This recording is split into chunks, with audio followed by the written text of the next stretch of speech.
Hi, Joe LaPorta here, Republican candidate for state senate in the 12th district. I hope everyone's enjoying what's left of their summers. I hate to be the bearer of bad news, but if you've been following any of the town's social media pages, you're no doubt aware that school is going to be reopening soon, and the debate has been how should our schools reopen, particularly here in the 12th district. Now I want to take a minute up front and commend the schools for very well thought out and thorough plans. But I do believe they were tasked with the impossible, and that impossible ask was trying to come up with a one-size-fits-all solution that would work for every family in every situation. And I think that there's an other option that has not been discussed, and that is the idea of introducing school choice here in Connecticut. And I hope this video would serve as to some evidence as to why I think we should reconsider that going forward. Now, it's understood that certain individuals have a higher risk of COVID-19, while others may be asymptomatic. Some folks have been fortunate to be able to work from home seamlessly throughout this whole pandemic, while others still have to go to work, particularly small business owners and essential employees. Some parents need care for their children 5 days a week during the day, and with the lack of a school providing that, they will have to seek daycare opportunities or other child care services. Some students have transitioned seamlessly to distance learning, particularly older students especially, while younger students and those in urban environments may not have gotten as much out of distance learning as they would have in in-person classroom setting. And I think the uniqueness of every child and every family's current reality really lends itself to a discussion on how could we empower parents to be able to make choices on their end that still benefits their children and accurately reflects the reality that they find themselves in right now. And I think school choice is a conversation that we really need to have. Now, what does school choice do? Well, if you're one of those parents who needs full day, 5 days a week care or in-person instruction for your children, you would have that option.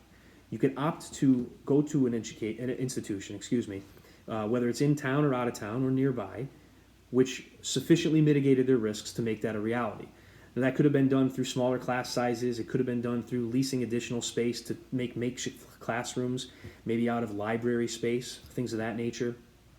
But the idea is that it empowers parents to be able to make that choice for themselves, given their own current situation, and who knows a child better than their own parents.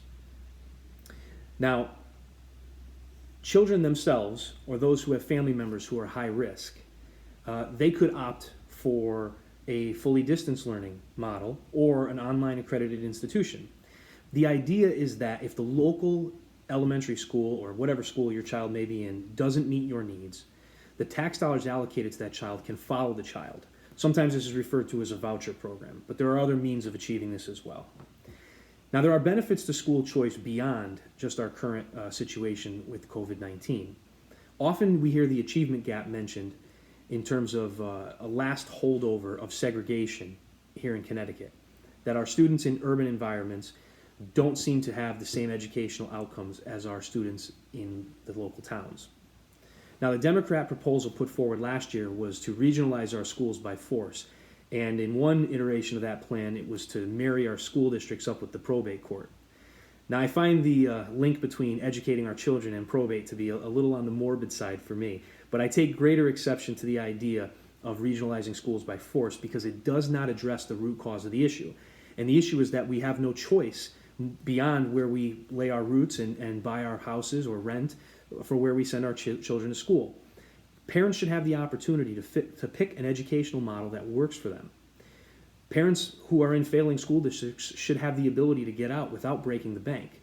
And school choice and voucher systems would give them the ability to take their tax dollars and their child to another institution, introduce a little competition to the market, and improve upon some failing school districts or some failing schools within school districts that are doing just fine. Freedom of choice and opportunity are two uniquely American ideas, and I believe that if we introduce those into our educational model, we would see benefits for all, not just students, but parents and teachers as well. We don't know how long our current situation is going to last, and frankly, this is supposed to be a once every 100 years pandemic. We don't know if we might see this sooner again. I believe that school choice needs to be on the table as an idea going forward on how we can take what's an inflexible system and make it work for all of us, teachers, parents, educators, administrators, and especially students alike here in Connecticut. I look forward to the opportunity to earn your support this November. If you agree with this, please tell me. If you disagree, I want to hear too. This is all about a conversation, and in the midst of the pandemic, it's been very hard to get out and meet as many people as I would have liked. So please, open door, reach out to me through Facebook, social media, email. I'm looking forward to hearing from as many people as possible on this issue. And again, Joe LaPorta, Republican candidate for State Senate. I really appreciate your time with these videos. Thank you. It means a lot to me.